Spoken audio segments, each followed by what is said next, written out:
말씀 보겠습니다. 요한복음 19장입니다. 요한복음 19장 25절부터 30절까지 말씀 보도록 하겠습니다. 요한복음 19장 25절부터 30절입니다. 제가 여러분들 위해서 읽어드리겠습니다. 하나님의 말씀을 들으십시오. 예수의 십자가 곁에는 그 어머니와 이모와 글로바의 아내 마리아와 막달라 마리아가 섰는지라. 예수께서 자기의 어머니와 사랑하시는 제자가 곁에 서 있는 것을 보시고 자기 어머니께 말씀하시되 여자여 보소서 아들이니이다 하시고 그 제자에게 이르시되 보라 내 어머니라 하신대 그때부터 그 제자가 자기 집에 모시니라. 그 후에 예수께서 모든 일이 이미 이루어진 줄 아시고 성경을 응하게 하려 하사 이르시되 내가 목마르다 하시니 거기 신포도주가 가득히 담긴 그릇이 있는지라. 사람들이 신포도주를 적신 해면을 우슬초에 메어 예수의 입에 대니 예수께서 신포도주를 받으신 후에 이르시되 다 이루었다 하시고 머리를 숙이니 영혼이 떠나가시니라. 아멘. 네, 우리는 사도신경을 계속해서 보고 있습니다. 그리고 지난주엔 아니었고요. 그 전주에는 본디오 빌라도 아래에서라는 그 부분을 생각해 봤죠. 그걸 통해서 이제 우리는 예수님과 정치에 대해서도 좀 생각을 해봤습니다. 오늘은 이제 본디오 빌라도 아래에서 십자가에 못 박혀 죽으셨다라는 부분을 한번 생각해 보려고 합니다. 그리고 십자가의 의미에 대해서 좀 생각해 보려고 합니다. 사실 시건교회를 오래 다니신 분들이라면은 뭐야 십자가는 거의 매주 얘기했잖아. 매주 십자가에 대해서 얘기를 안 한 주가 있나? 라는 생각이 드실 수 있습니다. 네, 그렇기 때문에 여기에 대해서 저는 되게 많이 이야기를 한 것 같습니다. 하지만 오늘은 이제 좀 종합적으로 십자가에 대해서 좀 설명을 해보려고 합니다. 예수 그리스도는 왜 십자가에 못 박혀 죽으셨는가? 그가 하신 일이 무엇인가? 이런 것들을 좀 생각을 해보려고 합니다. 오늘 이 짧은 설교를 통해서 십자가를 다 말할 수는 절대 없을 겁니다. 어떤 의미에서 제 평생을 말한다 하더라도 십자가를 다 설명하기 어렵겠죠. 근데 저는 이런 구성을 한번 취해보려고 합니다. 우리가 읽은 본문 있잖아요. 그 본문에 보면은 예수님께서 하신 말씀 중에서 세 부분이 있습니다. 하나는 내가 목마르다고요. 그리고 또 하나는 다 이루었다고요. 그리고 또 하나는 보라 내 어머니라 라는 말씀입니다. 이제 그 여자여 보소서 아들이니이다. 보라 내 어머니라. 이 두 개를 이제 하나로 본 겁니다. 그래서 26절, 27절이 한 묶음이고요. 그리고 28절이 한 묶음이고요. 30절이 한 묶음입니다. 그건 저는 이제 내가 목마르다 먼저 볼 거고요. 그리고 그 다음에 다 이루었다. 그리고 보라 내 어머니라. 요 세 부분을 이렇게 쭉 보면서요. 이런 이야기를 할 겁니다. 각자 하신 모든 말씀들은 예수님께서 십자가상에서 하신 말씀입니다. 그러니까 극심한 고통과 괴로움 가운데서 짧게 한마디 웅얼거리듯 혹은 절규하듯 내뱉으신 말씀이죠. 이런 말씀이 이제 7개가 있습니다. 그래서 사람들은 이걸 가리켜서 십자가상에서의 7마디 말씀이라고 부르기도 하고요. 그러니까 내자로 줄여가지고 가상칠언이라고도 이야기하기도 합니다. 그 중에서 3개를 보는 겁니다. 3개를 보는 건데요. 이 3개를 통해서 그러니까 우리가 배울 수 있는 게 있습니다. 먼저 첫 번째로는 내가 목마르다를 통해서는요. 그분은 우리가 마땅히 죽어야 하는 죽음을 우리 대신 죽으셨다는 이야기를 할 겁니다. 그리고 두 번째로는요. 다 이루었다라는 말씀을 통해서요. 그분은 우리가 마땅히 살아야 하는 삶을 우리 대신 사셨다라는 이야기를 하겠습니다. 그리고 세 번째로는요. 보라 내 어머니라 라는 말씀을 통해서요. 그분은 새로운 공동체를 만드셨다라는 이야기를 하겠습니다. 그냥 천천히 들으시면 됩니다. 그렇게 어려울 것도 없습니다. 먼저 내가 목마르다부터 시작을 해보도록 하죠. 목마름이라는 주제는 그러니까 성경에 보면은 특별히 구약 성경에 보면 굉장히 자주 나타납니다. 예컨대 이런 부분이 있습니다. 예레미야 2장 13절은 이렇게 말하죠. 내 백성이 2가지 악을 행하였나니 곧 그들이 생수의 근원 대신 근원된 나를 버린 것과 스스로 웅덩이를 판 것인데 그것은 그물을 가두지 못할 터진 웅덩이들이니라. 말이 좀 어렵지만 간단하게 얘기하면 그러니까 너희들은 나 말고 다른 곳에서 계속해서 물을 찾느라 물을 얻지 못하고 오히려 목마르구나 라는 이야기를 하시는 거죠. 한 부분 더 이야기해 드리겠습니다. 구약성경의 아모스 8장 11절에 보면 이런 말씀이 있습니다. 주 여호와의 말씀이니라. 보라 날이 이를지라 내가 기근을 땅에 보내리니 양식이 없어 주림이 아니며 물이 없어 가람이 아니오 여호와의 말씀을 듣지 못한 기갈이라. 그러니까 하나님의 말씀을 듣지 못했기 때문에 목마르다라는 이야기를 하는 거죠. 자, 근데 우리가 목마름에 대해서 좀 깊이 생각을 해봅시다. 예수님께서 십자가에 달리셨을 때는 굉장히 고통스러웠을 겁니다. 그분은 가시면류관을 머리에 쓰고 있었습니다. 그건 뭘 의미하죠? 그분의 머리가 굉장히 아팠을 거라는 겁니다. 아마도 그 가시의 길이가 꽤 컸을 겁니다. 그렇기 때문에 대부분의 학자들은 그 가시가 뇌를 찔렀을 거라고 거의 확신합니다. 그리고 학자들마다 조금 의견이 다르긴 하지만은 예수님은 아마 거의 실명 상태에 이르렀을 겁니다. 그러니까 굉장히 고통스럽겠죠. 근데 예수님은 내 머리 이런 말씀을 하지 않으셨습니다. 그분은 그 채찍질을 당하시고요. 그리고 손에 손이 아니고 정확히 말하면 손에 못이 박힌 게 아니었어요. 손목에 못이 박혔죠. 그러다 보니까 손목에 못이 박혔기 때문에 그 손과 팔이 굉장히 힘들었을 겁니다. 게다가 숨을 쉬지 못했을 겁니다. 보통 십자가상에서 죽는 사람의 의학적 사인은 질식사입니다. 옛날에 한번 얘기했는데 기억나실지 모르겠습니다. 참 새가족반에 나와 있군요. 질식사예요. 예. 그래서 숨을 못 쉽니다. 십자가에 달리잖아요. 그러면 쇼크가 너무 심하게 옵니다. 그래서 숨을 거의 쉬지 못하게 돼요. 그래서 발끝을 조금 들어야 숨을 쉴 수 있습니다. 숨을 쉬다 보면 쉬기 위해서 발끝을 들잖아요. 그러면 등이 거친 십자가 나무에 긁힙니다. 그리고 아프게 되죠. 그리고 못이 좀 더 깊이 박히게 됩니다. 그러다 보니까는 이제 너무 아프잖아요. 그럼 다시 내려오게 돼요. 그럼 숨이 막혀요. 그럼 다시 올라갑니다. 그럼 아파요. 내려갑니다. 숨이 막힙니다. 올라가요. 아파요. 내려갑니다. 이걸 무한반복하는 거예요. 그러니까 엄청나게 고통스러운 거죠. 그 과정 중에서 예수님은요, 나는 숨이 막힌다. 난 내 머리가 너무 아프다. 혹은 나는 등이 너무 아프다. 라고 말씀하지 않으셨어요. 그 모든 것들이 훨씬 더 고통스러웠을 게 분명함에도 불구하고 한마디를 하셨습니다. 내가 목마르다. 왜 그럴까요? 이것은 당연히 그분이 타는 듯한 갈증에 시달리기 때문이기도 하지만요. 그러니까 목마름이라는 것이 훨씬 더 영적이고 은유적인 많은 의미를 담고 있었기 때문입니다. 그걸 위해서요, 그러니까 인간이 탈수로 죽으면 어떤 현상이 일어나는지를 조금 이해해야 될 필요가 있을 것 같습니다. 여러분 그걸 알고 계십니까? 여러분들의 몸의 60%는 물입니다. 진짜예요. 네. 저는 이 얘기 듣고 되게 놀랐어요. 우와, 내 몸의 60%는 순댓국인 줄 알았는데 물이었군. 뭐 이런 식으로 생각하면서. 네, 맞아요. 여러분들의 몸의 60%는 성인 같은 경우는요, 60%는 물입니다. 특히 뇌와 심장은 75%가 물입니다. 그리고 여러분들 뼈 있잖아요, 뼈는 아무것도 수분 같은 게 없을 줄 알았잖아요. 근데 뼈도 31%가 물입니다. 그러니까 그만큼 수분을 많이 가지고 있는 거예요. 그런 상황에서요, 체내 수분이 1%에서 2% 정도가 부족하잖아요. 그럼 갈증이 있고 두통이 생깁니다. 그리고 신경 이상이 생깁니다. 그러니까 이제 좀 괴롭죠. 여러분들 그때 물을 충분히 마셔줘야 합니다. 근데 그 상황에서 이제 5%가 부족하게 되잖아요. 그럼 혼수 상태에 이르게 됩니다. 그리고 그때부터 땀 배출이 멈추기 시작해요. 그러니까 몸에 있는 수분을 어쨌든 보존을 해야 되잖아요. 그러니까 땀을 절대로 바깥으로 배출을 안 하려고 합니다. 무슨 문제가 발생하냐면 몸에 수분을 가둬두려고 땀 배출이 안 되니까는 체온이 급격하게 올라가요.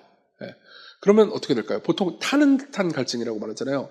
그 타는 게 뭐냐면 체온이 진짜로 올라가기 때문입니다. 그래서 체온이 서서히 올라가다가요, 7%가 되면 장기가 손상됩니다. 열로 인해서요. 몸에 있는 열로 인해서 장기가 손상되고 체온은 급격하게 계속해서 올라가죠. 그리고 12%가 되면요, 체온은 극도로 상승하고 장기가 손상돼서 죽습니다. 그러니까 무슨 말이냐면 목이 말라 이러면서 죽는 게 아니에요. 나는 너무 불타오르는 것 같아 그러면서 죽는 거죠. 이해되십니까? 자, 보세요. 온몸이 불타오르는 것, 뭘까요? 지옥이죠. 여러분, 지옥하면 머릿속으로 떠오르는 가장 직관적인 이미지는 뭐죠? 불입니다. 실제로 여러분들은요, 마태복음 18장에서 예수님께서 지옥을 이렇게 비유하시는 것을 볼 수 있습니다. 만일 내 눈이 너를 범죄하게 하거든 빼어내버리라. 한 눈으로 영생에 들어가는 것이 두 눈을 가지고 지옥불에 던져지는 것보다 나으니라 라고 말씀을 하죠. 지옥을 불로 묘사합니다.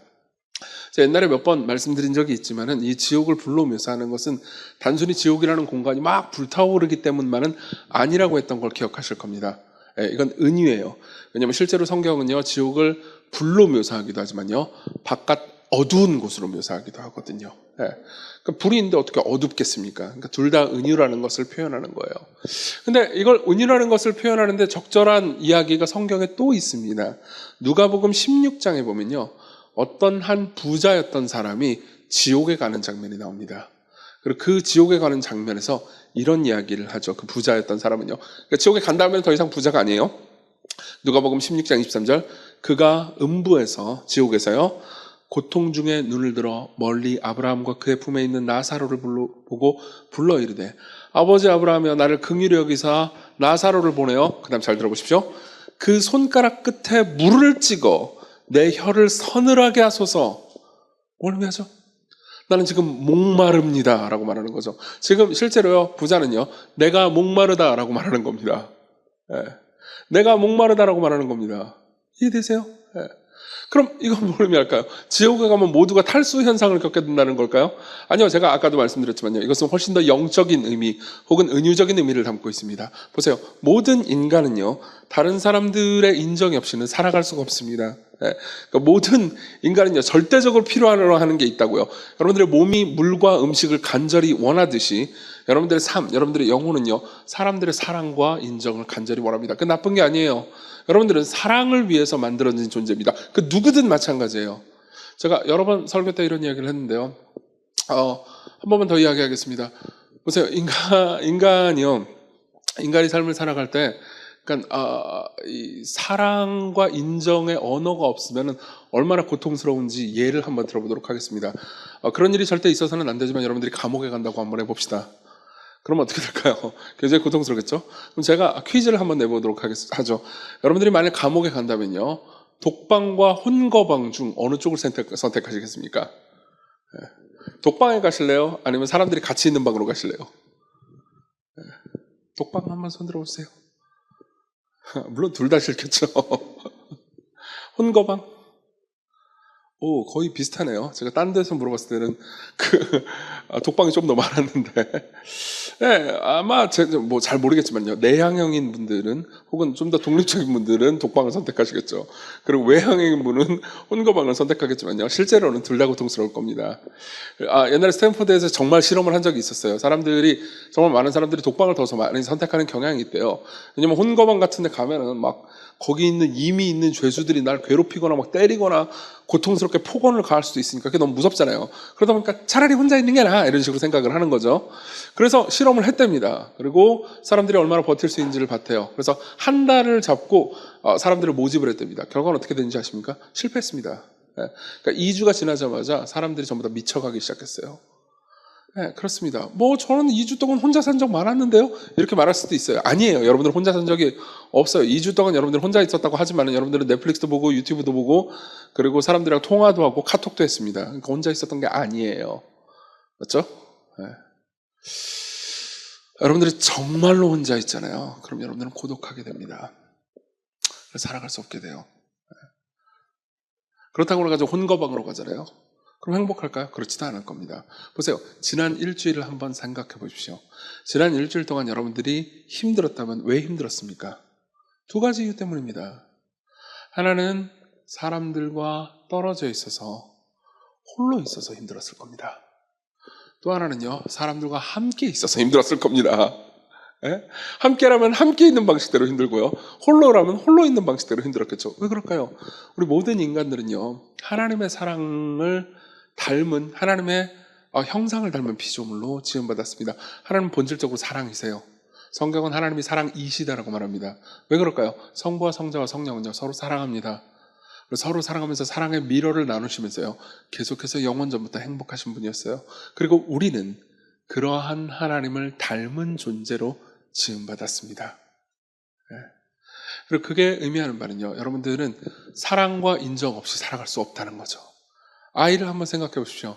아이가 태어났는데 부모의 사랑과 사랑한다라는 말, 안아주는 따뜻한 스킨십, 이런 것들이 없이 자랐다고 생각해 보십시오. 그러면요, 그 아이는요, 인생이 망가지게 될 겁니다. 맞죠? 네. 근데 그게 없어요. 그럼 여러분들은 목마르게 됩니다. 여러분들이 영혼이 목마르게 돼요. 네. 자, 그리고 여기서 우리는요, 예수님께서 십자가에서 겪었던 일을 추정할 수 있습니다. 그분에게 있어서 가장 절실히 필요했던 게 뭘까요? 성부 하나님의 사랑이었습니다. 근데 그분이 겟세마네 동산으로 진입하기 시작하면서부터요, 그분이 하나님께 기도해도 하나님은 더 이상 그분에게 응답해 주지 않습니다. 여러분들이 십자가 직전에 가서 예수님께서 겟세마네 동산에서 기도했던 부분을 보잖아요. 그러면은 이 잔을 내게서 옮겨주십시오, 십자가를 내게서 옮겨주십시오라고 3번이나 간구했는데 하나님께서 듣지 않으신 것을 보게 됩니다. 그때부터 학자들은 이야기합니다. 이때부터 하나님과의 관계와 교제가 끊겼다고요. 그리고 그분은요, 하나님의 사랑 없이 살아갈 수 없는 분이었습니다. 그리고 십자가에서요, 이윽고 하나님의 저주와 진노와 버림을 받았죠. 그래서 말씀하신 겁니다. 나의 하나님 어찌하여 나를 버리셨나이까.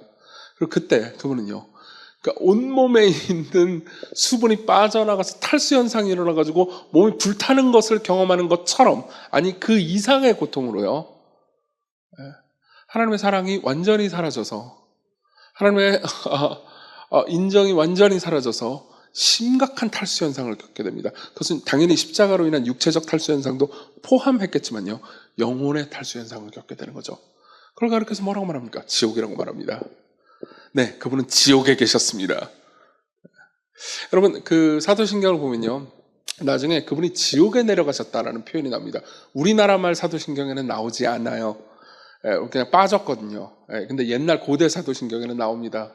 그리고 사람들은 그 말을 듣고 되게 오해했습니다. 예수님께서 실제로 지옥이라는 공간으로 가신 건가? 물론 지옥은 공간이기도 합니다. 그렇지만 지옥은 공간이라는 게 중요한 게 아닙니다. 하나님의 사랑이 완전히 사라지고 그분의 진노만이 남는 곳, 그게 뭘 의미하죠? 지옥이에요. 그분은 진짜로 지옥에 계셨던 겁니다. 여러분, 우리는 시적인 표현들을 자주 쓰곤 합니다. 맞죠? 당신을 위하라면 나는 뭐든 할 수 있어. 여러분들은 뭐까지 해보셨나요? 모르겠습니다. 요즘 그런 유치한 표현 잘 안 쓰는지 모르겠는데, 뭐 다리라도 따다 줄게. 너무 진부하고 유치한가요? 네. 뭐 그런 표현들을 쓸 수 있죠. 이걸 보통 우리는 과장법이라고 말합니다. 맞죠?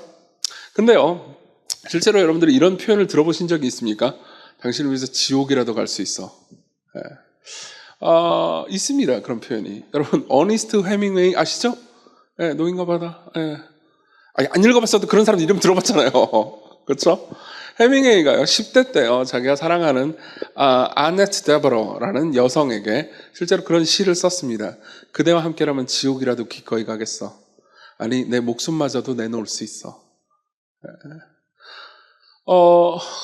진부하지만 어니스트 해밍웨이가 대문호가 썼다라고 말하기에는 좀 진부하긴 하지만 어쨌든 멋있는 표현 아닙니까? 네, 사랑의 표현이죠. 그러나 어니스트 해밍웨이는 말만 이렇게 했습니다. 실제로 조금 사랑하다 말아버렸죠. 그 이후로 어니스트 해밍웨이는요, 4번 결혼하고요, 3번 이혼을 했습니다. 그 이유도요, 여성 편력 때문이었어요. 다시 말하면 어니스트 해밍웨이는요, 당신을 위해서 지옥에라도 갈 수 있어 라고 말만 하는 사람들이 여럿 있었다는 거죠. 우리는 보통 이런 표현들을 씁니다. 근데 예수님은 진짜 지옥으로 가신 겁니다. 그렇기 때문에 그분의 삶에서, 그분의 십자가상에서 제일 고통스러운 것은 머리를 찌르는 가시멜류관의 고통도 아니고, 끔찍하고 괴로운 못이 박힌 상처 자국도 아니고, 그리고 숨이 막히는 것도 아니었습니다. 아버지의 사랑을 잃어버린 것이었죠. 그것이 그분의 모든 것을, 영혼, 육체를 다 목마르게 만들었습니다. 그리고 불타오르는 한 불 가운데서요, 어마어마한 고통을 겪는 것처럼 느끼게 만들었습니다. 즉, 그분은 지옥에 계셨죠. 여러분, 이것을 알고 계십니까? 많은 사람들이 이렇게 오해합니다. 많은 사람들이 나는 양심적으로 살고 착하게 살았는데 단순히 교회 안 갔다는 이유만으로, 단순히 하나님 안 믿었다는 이유만으로 하나님께서 우리를 고통스럽게 만들고 막 벌하고 지옥으로 보내고, 이런 식으로 사람들은 오해합니다. 네. 아니에요. 여러분들 모두는요, 성경의 가르침에 따르면, 그리고 실제 우리의 삶에 실존적 경험을 통해서도요 확인할 수 있는데요, 우리 모두는요 사람들의 사랑을 원합니다. 근데 사람들의 사랑만으로는 만족할 수가 없습니다. 많은 사람들은요, 오직 하나님께로부터만 오는 사랑과 공급, 무한한 인정을 통해서만 진짜로 해갈할 수 있습니다. 그리고 그것을 얻지 못한 채 그것을 다른 곳에서 계속해서 찾는 거죠. 그것은요, 목이 마르다고 해서 바다에서 계속해서 바닷물을 마시는 것과 같습니다. 예. 여러분들이 사람들의 인정과 혹은 직업상의 인정과 그 수많은 것들을 갈구하고 찾는다 하더라도요, 그럼 계속 목마르지 않습니까? 예. 저는 옛날에 시광교회를 설립하고 나서 100명만 되면 좋겠어 라고 생각했습니다. 지금 100명 훨씬 넘었어요. 신촌캠도 100명이 넘어요. 근데 아직도 나는 목마르다 이러고 있어요. 왜 그럴까요? 예. 지금 굉장히 많았는데 사람 저쪽 가면 800명도 넘어요. 근데 왜 목마른 걸까요? 왜 저는 그것만으로 만족이 안 되는 걸까요? 더 많아져도 만족이 안 될걸요? 왜냐하면 저는요, 하나님의 사랑으로 말미암아 만족할 수 있는 존재로 지음받았기 때문입니다. 예. 그리고 나는 하나님을 찾지 않겠어. 나는 그분으로 말미암아서 만족하지 않겠어. 라는 선택과 동시에 사실 하나님이 우리를 지옥으로 보냈다기보다 우리가 스스로 지옥을 선택한 것과 똑같습니다. 예. 그리고 그 결과가 하나님으로부터의 분리죠. 예수님은요, 그 분리를 우리 대신 당하셨습니다. 우리가 마땅히 받아야 하는 지옥의 형벌을, 하나님으로부터 끊어져야 하는 형벌을요, 우리 대신 받으신 거죠. 그게 내가 목마르다라는 말의 의미입니다. 네. 자, 두 번째로 넘어가죠. 두 번째는요, 그분은 우리가 마땅히 살아야 할 삶을 대신 사셨다는 겁니다. 30절을 우리 같이 한번 읽어볼까요? 30절입니다. 같이 읽겠습니다. 시작. 예수께서 신포도주를 받으신 후에 이르시되 다 이루었다 하시고 머리를 숙이시니 영혼이 떠나가시느니라. 여기 다 이루셨다라는 말은요, 그리스어로는, 우리나라 말로는 두 단어인데요, 그리스어로는 딱 한 단어입니다. 테텔레스타이라는 단어입니다. 이 단어는 고대 영수증에서 흔히 발견되는 단어였습니다. 그러니까 내가 빚을 지잖아요. 누구한테 나영이한테 빚을 졌다고 합시다. 그러면 그거를 1년 동안 혹은 2년 동안 이자를 어떻게 해가지고 어떻게 상환하겠습니다라고 계약을 합니다. 그러고 나서 계속해서 빚을 갚아요. 그리고 다 갚잖아요. 그럼 마지막 영수증에 그 단어를 써줍니다. 테텔레스타이. 예, 다 갚았다라는 의미죠. 자, 예수님께서 십자가에서 우리를 위해서 하신 일은 우리가 마땅히 받아야 되는 벌, 즉 지옥의 형벌과 죄의 값을 받은 것 이상이었습니다. 그분은요, 우리가 마땅히 살아야 하는 삶을 우리 대신 사셨습니다. 누가 천국에 갈 수 있을까요? 예수님 자신의 표현에 따르면요, 마태복음 7장에 따르면 이렇게 말하고 있습니다. 하늘에 계신 아버지의 뜻대로 행하는 자라야 천국에 들어갈 거라고요. 다시 말하면 하늘에 계신 하나님의 아버지의 뜻, 하나님의 말씀을 다 지켜야 됩니다. 이것은 너무 가혹하지 않나요? 라고 생각할 수도 있습니다. 하지만 이렇게 한번 생각해 보십시오. 서로 사랑하고 사람들을 이용하지 않는 그런 사람이 천국에 있기를 바라지 않습니까? 저는 종종 천국 혹은 지옥 이런 데 얘기를 할 때마다 누군가 이렇게 저한테 얘기하는 것을 좀 듣곤 합니다. 우와, 그 사람이 교회 다녀요? 아, 예, 그 사람도 교회 다닙니다. 그 사람 진짜 나쁜 놈인데, 그럴 수도 있죠. 예. 그 사람이 교회를 다녀가지고 천국에 간다면 나는 그딴 천국 가지 않겠어요. 맞아요.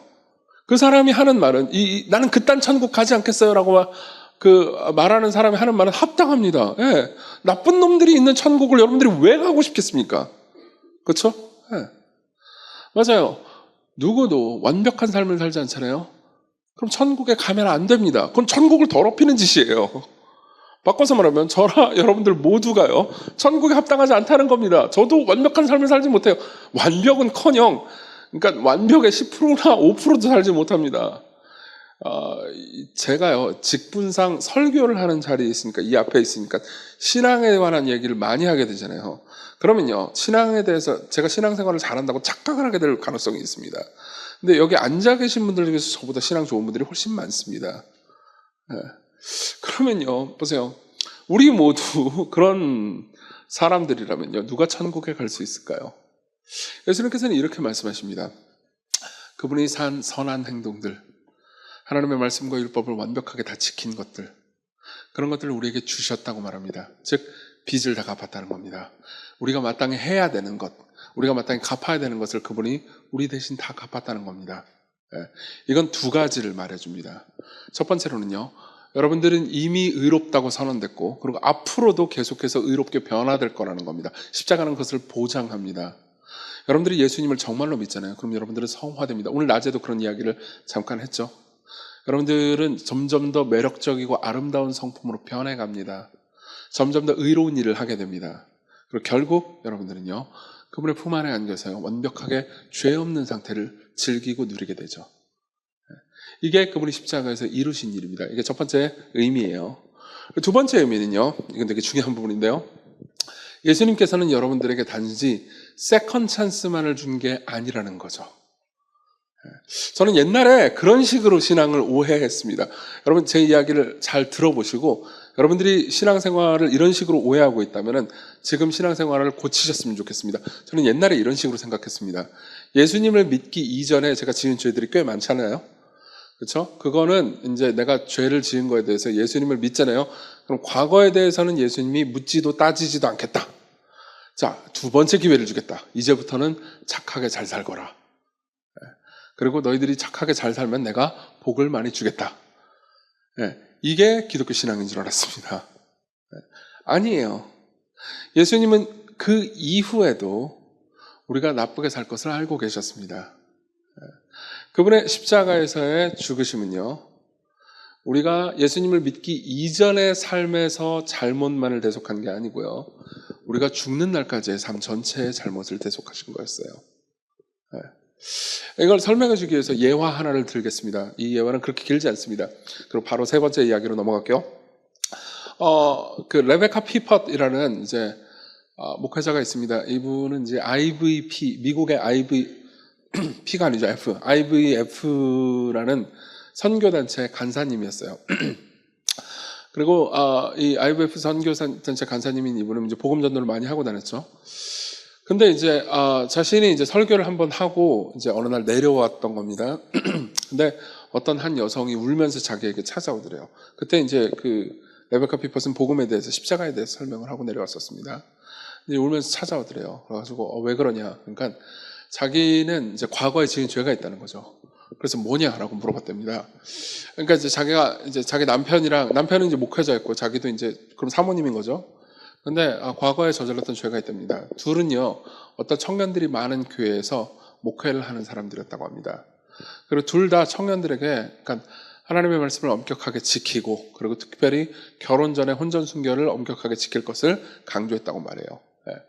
그렇게 이제 살면서 왜 이렇게 너희들은 이렇게 음란하게 사니, 그러면서 이제 말씀을 많이 전하다가 사실 이제 둘도 잘못을 한 거예요.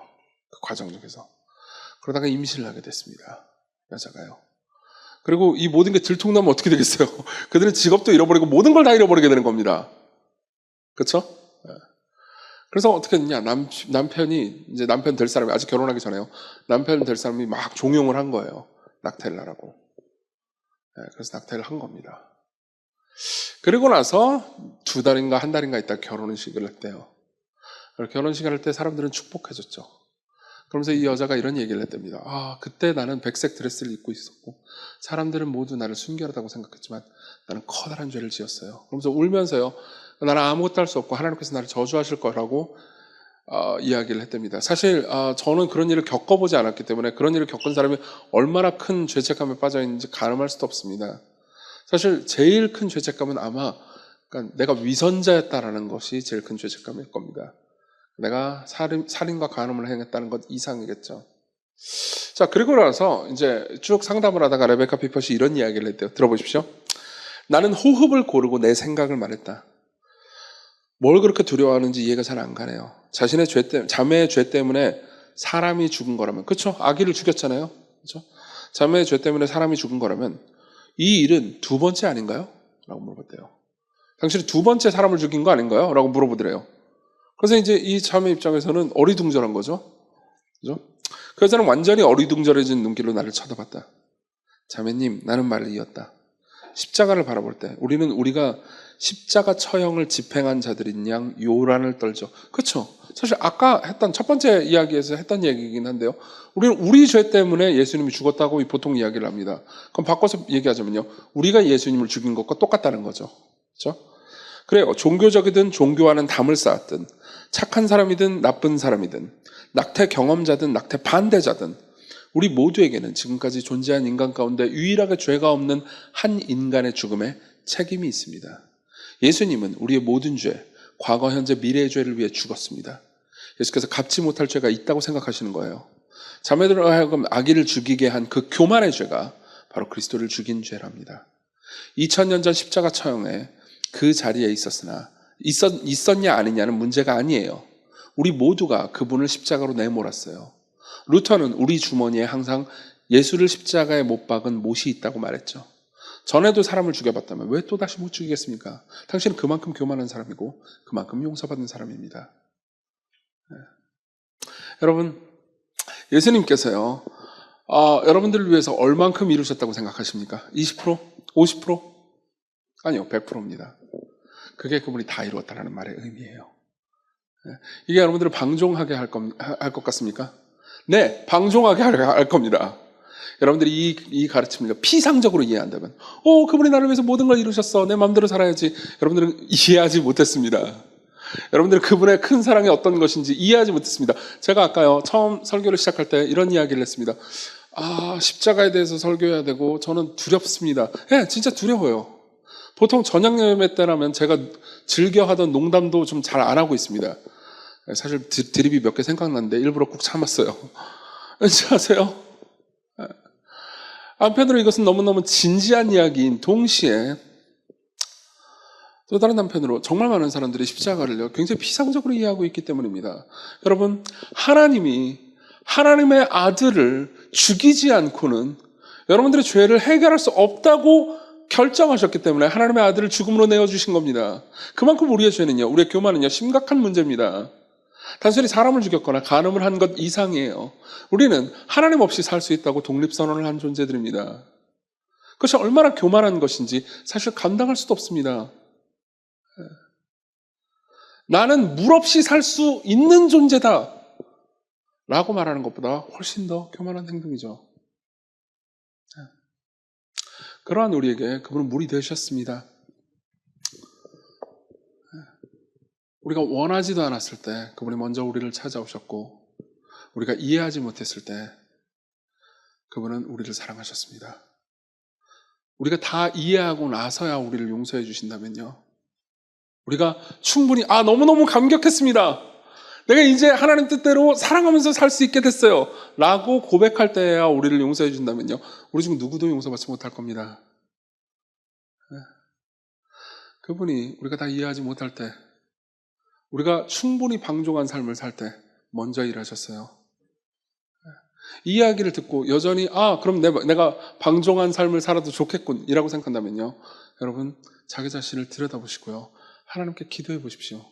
내가 누구인지, 예수님이 십자가를 통해서 이루신 일이 무엇인지 알게 해달라고요. 마지막으로 넘어가죠. 세 번째는요, 그분은 새로운 공동체를 만드십니다. 우리 25절부터 27절을 보겠습니다. 예수의 십자가 곁에는 그 어머니와 이모와 글로바의 아내 마리아와 막달라 마리아가 섰는지라. 그 어머니는 이름이 마리아입니다. 옆에 마리아들이 잔뜩 있죠? 그런 상황에서 26절 같이 한번 읽어볼까요? 26절입니다. 시작. 예수께서는 자기의 어머니와 사랑하시는 제자가 곁에 서 있는 것을 보시고 자기 어머니께 말씀하시되 여자여 보소서 아들이니이다 하시고, 27절 또 그 제자에게 이르시되 보라 내 어머니라 하신대 그때부터 그 제자가 자기 집에 모시니라. 자, 두 가지 일이 일어났습니다. 하나는요, 예수님께서 예수님의 어머니 마리아를 향해서 이렇게 얘기합니다. 여자여 보소서, 얘가 아들입니다. 이게 첫 번째예요. 그리고 두 번째 말은요, 그 얘는 이 요한복음을 쓴 사도 요한입니다. 그 얘한테 얘야 네 어머니다. 그래서 이 말이 얼마나 중요한지 얘기해 줄게요. 지금 예수님은 어디에 계시다고요? 십자가에 계십니다. 죽을 맛이라고요. 죽을 맛이 아니에요. 진짜 그분은 지옥에 계신다고요. 근데 그 과정 중에서 챙겨야 할 게 있었다고요. 뭘 챙기죠? 엄마요. 그죠? 자기가 죽으면 이제 엄마 누가 경제적으로 돌봅니까? 이건 뭘 의미하나요? 그분이 지극한 효자라는 것, 물론 그걸 의미할 수도 있죠. 그것도 하나입니다. 그러나요, 뭔가 훨씬 더 중요한 일을 하고 계십니다. 예수님께서 예수님의 어머니 마리아한테 엄마라고 말씀하지 않습니다. 뭐라고 말하죠? 여자요. 이게 무슨 막말입니까? 아니요, 막말이 아니에요. 관계가 바뀌었다는 것을 의미합니다. 이제 더 이상 자궁을 빌려준 육체의 어머니로 대우하지 않습니다. 예수님은 마리아가 나기 전부터 존재한 하나님이에요. 그리고 이제 마리아도 그것을 알 때가 됐습니다. 그리고 정확히는요, 이제 마리아는 예수님의 어머니라기보다는 죄인으로서 용서받은 사람일 뿐만 아니라 예수님 입장에서는 그분의 신부입니다. 자, 신부에게 말할 때 가장 좋은 말은 뭐죠? 아주 극존칭의 여성을 향한 표현을 쓰는 겁니다. 여기 여자라고 번역된 그 단어는요, 귀나이라는 단어인데요. 보통 귀부인들에게 극존칭의 상태로 사랑하는 사람에게 쓰는 표현입니다. 이제 이 어머니는요, 더 이상 어머니가 아니에요. 예수님의 신부죠. 관계가 바뀌었다는 겁니다. 그리고 그 어머니를 향해서 이렇게 얘기합니다. 이제 당신의 아들은 예입니다. 그러면서 사도 요한을 얘기해 주죠. 사도 요한은 당연히 마리아의 아들이 아니었어요. 그리고 마리아에게는 다른 아들들이 있었습니다. 예컨대 야고보서를 쓴 야고보 같은 사람이죠. 근데 그 다른 아들들은 아직 예수님을 믿지 않았어요. 예수님을 미친놈이라고 생각하고 있었습니다. 그렇죠? 그러면서 예수님께서는 이렇게 말씀하시는 거죠. 자, 당신의 진정한 가족을 다시 소개시켜 드리겠습니다. 이제 내 제자들이 당신의 진정한 가족입니다. 라고 얘기하는 겁니다. 자, 보세요. 십자가가 의미하는 바를 다시 한번 말씀드리겠습니다. 이게 제일 중요한 거니까 한번 생각해 보셨으면 좋겠습니다. 십자가를 여러분들이 이해하게 되잖아요.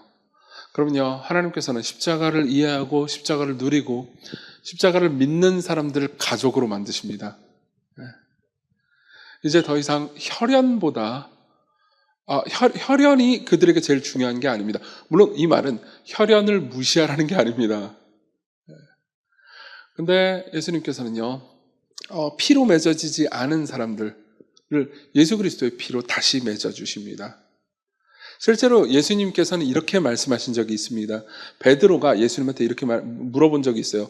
주님, 모든 걸 버리고 우리가 주님을 따랐습니다. 우리가 뭘 받을까요? 그러니까 예수님께서 이렇게 말씀하시죠. 나와 복음을 위하여 집이나 형제나 자매나 어머니나 아버지나 자식이나 전토를 벌인 자는 현세에 있어 집과 형제와 자매와 어머니와 자식과 전토를 100배나 받대. 자, 보세요. 다른 거는 좀 깊이 생각할 것이 아니라 하더라도 이것부터 생각합시다. 형제와 자매를 100배로 받는 방식이 뭘까요? 형제와 자매를 어떻게 100배로 받죠? 엄마한테 다시 나가지고 형제와 자매를 100명 더 낳아주세요. 이건가요? 아니죠. 네, 방법은 하나밖에 없습니다. 교회요. 저는 여러분들이 저를 어떻게 생각할지 모르겠지만 저는 여러분들이 제 형제요 자매들입니다. 여기도 있고 물레에도 있죠. 우리는 충분히 가까운 사람도 있고요. 여기서는 충분히 가깝지 않은 사람도 있습니다. 더 가까워졌으면 좋겠어요. 죽는 날까지. 내일 저는 입원하고 수술받고 그 다음 더 건강해진 모습으로 여러분들에게 나타날 겁니다. 저는 여러분들을 의지하고 있습니다. 왜요? 여러분들이 제 형제고 자매잖아요. 예수님께서는 십자가에서 새로운 가족을 세우신 거죠. 결론을 얘기해 드릴까요? 두 가지 결론이 합당합니다. 첫째는요, 여러분들은 십자가 없이 교회를 가족으로 받을 수 없습니다. 여러분들이 십자가를 경험하지 못하잖아요. 예수 그리스도께서 여러분들을 위해서 하신 일을 믿지 못하잖아요. 그럼 이 교회에서 환대를 받을 수 있습니다. 여러분들이 십자가를 모른다고 해도, 예수님을 믿거나 그분의 사랑 안에 거하지 않는다 하더라도 우리는 여러분들을 사랑합니다. 여러분들을 언제든지 환대하죠. 하지만 그러니까 십자가를 믿는 사람들과 정말 깊은 대화를 나누기 어렵다고 느낄 겁니다. 여기 있는 사람 중에서는요, 십자가가 자신의 삶의 전부인 사람들이 있습니다. 그 사람들은 십자가가 자신의 삶의 전부인 사람들과 대화를 나눌 때요, 가장 깊은 일치감과 사랑을 느낍니다. 그렇기 때문에 여기 계신 분들 중에서 여기 교회 와가지고 이런저런 얘기를 하고 여기가 재밌는 것 같긴 한데, 그리고 끝나면 맛있는 것도 사주고 좀 이익이 되는 것 같긴 한데 여기 깊이 포함되는 것 같게 느껴지진 않아 라고 생각한다면요, 여러분 복음을 믿으십시오. 복음을 받아들이십시오. 여러분들은요, 복음만 받는 게 아니고요, 가족을 가지게 됩니다. 또 하나는요, 여러분들은 교회 없이 십자가만 받을 수도 없습니다. 예컨대 여러분들이 이렇게 말할 수도 있습니다. 십자가 나는 믿어요. 나는 예수님이 나를 위해서 행하신 일을 다 믿습니다. 근데 교회는 귀찮아요. 나는 공동체가 짜증납니다. 사람들은 다 이기적이에요. 나쁜 놈들이죠. 나는 혼자 신앙생활 하겠어요. 아니요. 예수님께서는 그걸 위해서 십자가의 그 고통스러운 상황에서 보라 내 어머니라, 여자여 보소서 아들이니이다, 이런 말을 하신 게 아닙니다. 교회는요, 그분의 십자가 사역에 있어서 가장 중심적인 결론이었고 십자가 사역의 목표였습니다. 여러분, 여기 계신 분들 중에서 공동체에 깊이 들어와 있지 않고 예배만 참석하는 분들이 계실 거라고 생각합니다. 그런 여러분들을 강제로 교회로 끌어들이려고 강제할 마음은 전혀 없습니다.